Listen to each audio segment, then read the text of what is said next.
Allez, je vais essayer de vous faire deviner la recette d'aujourd'hui. Petite devinette. Elle se fait sauter 2 fois pour que ça soit fini. Et Danny Briand en a fait une star. Il y en a qui trouvent?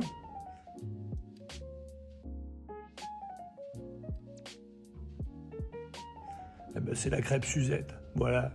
Bon, clairement, je suis pas prêt de remplir le Stade de France avec mes blagues, mais les crêpes Suzette sont un peu plus épaisses que les crêpes que vous faites d'habitude.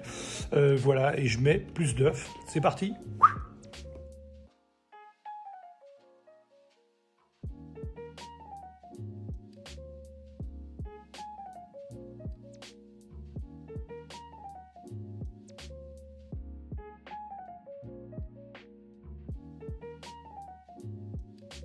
Petite astuce avant de casser les œufs, on les casse un par un dans un verre. On a le temps de vérifier s'il n'y a pas de morceaux de coquille. Et hop, dans le mixeur. On a donc nos 6 œufs dans le mixeur, blender. Vous pouvez le faire au batteur avec une girafe. Peu importe, vous pouvez même faire ça avec un fouet à la main dans un saladier. Très souvent, quand je dois mélanger des œufs et du sucre, je vais d'abord commencer par ça et les blanchir.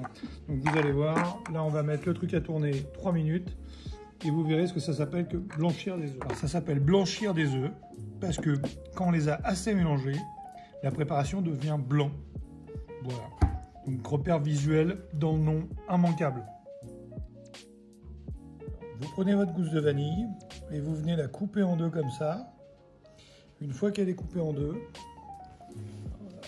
comme ça, vous prenez la pointe de votre couteau sur le dos et là, kaboum.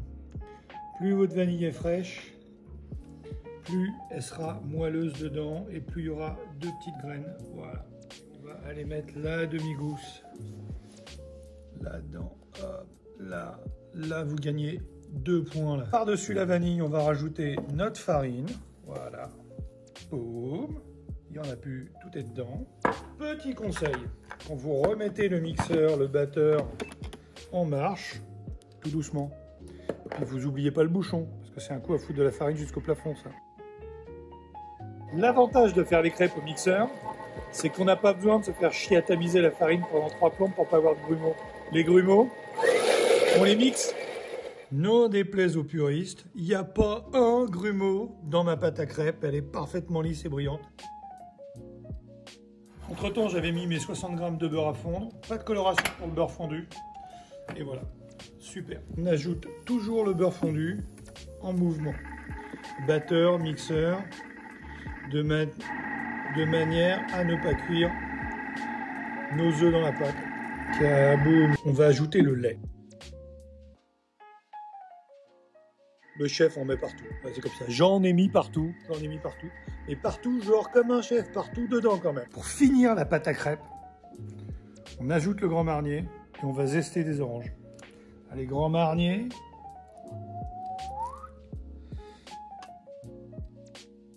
Et là, on va mettre 1/4 de la surface d'une orange zestée. Le petit truc, on zeste le orange de la peau. Pas le blanc, voilà, le goût il est dans la toute première écorce, le blanc est amer, donc on essaye vraiment de ne pas râper de blanc.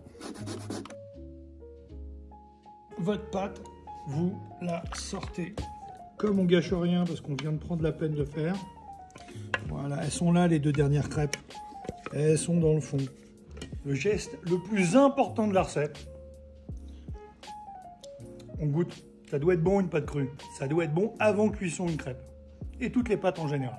On va la faire reposer 3/4 d'heure, 1 heure au frigo. Ça va permettre à la farine de se détendre et à la pâte d'être plus simple à cuire.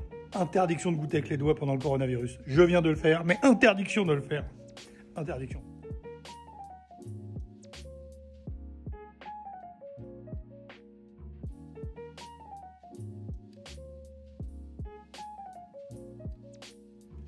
À ceux qui me demandent pourquoi on ne peut pas prendre du jus d'orange, d'abord on avait besoin des zestes. Et deuxièmement, est-ce que vous connaissez du jus d'orange comme ça, vous? Ben voilà ma petite dame, il n'y a pas de jus d'orange. Il n'y a pas de jus d'orange qui est possible. Allez-y. Alors, pour le caramel de notre préparation Suzette, notre beurre. Le beurre est complètement fondu. Boum, le sucre. Et là, on obtient notre caramel qui flotte un peu dans le beurre. On va ajouter notre préparation. Et ben on rajoute tout doucement le Grand Marnier. D'un coup, on va avoir le goût du Grand Marnier qui va rester dans le beurre. Smata batata. Il en restait. La particularité des crêpes Suzette, c'est que vous allez faire toutes les crêpes d'abord, on les mettra de côté et après on les repassera au beurre avec la préparation Suzette. C'est une crêpe qui se mange à table avec couteau, fourchette. Petite huile de pépins de raisin, colza, tournesol, bref, l'huile avec le moins de goût possible que vous avez à la maison. Voilà, donc la première elle va être un peu grasse et on y va. On remue un peu la pâte à crêpes. Alors on décolle un coin. C'est la première, on n'a pas triché. On me raconte plus de conneries, oui, c'est la première, elle est loupée. Mon cul, les crêpes, elles sont toutes bonnes. Prenez une poêle plus large que celle qui vous a servi à faire les crêpes. Mettez un petit morceau de bœuf. Vous prenez une petite crêpe. On va lui faire des allers-retours et on va finir avec la sauce. Ça dure 30 secondes. On revient là. Une cuillère, 2 petites cuillères.